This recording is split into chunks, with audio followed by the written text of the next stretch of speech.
చాలాసార్లు ఎవరైనా నేను తృణీకరిస్తున్నారా? రిజెక్షన్ గురయ్యావా? నువ్వు నాకు వద్దు అని ఎవరైనా అంటున్నారా? నీవు నా జీవితంలో విలువలేందో అని అంటున్నారా? నీ విలువ ఎంత గొప్పదో తెలుసా?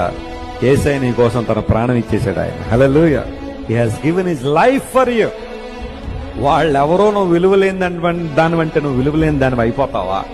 వాళ్ళెవరో నువ్వు విలువలేని వాడవంటే నువ్వు విలువలేని వాడు అయిపోతావా? యేసయ్య నీ కోసం నా ప్రాణం పెట్టి నేను విలువగలిగిన దానిగా ఎంచాను, విలువగలిగిన వాడిగా ఎంచుకాను. మీరు నా సొత్తు, నా స్వాస్థ్యం అని ప్రభు అన్నప్పుడు నువ్వెందుకు లోకస్తులు అంటున్న మాటలను బట్టి చింతపడుతున్నావు? వాళ్ళు ఎలా అంటున్నారని వీళ్ళన్న ఎందుకు బాధపడుతున్నావు? అలాంటి మాటలకు నువ్వెందుకు కృంగిపోతున్నావు? ఎందుకు అధైర్యపడుతున్నావు?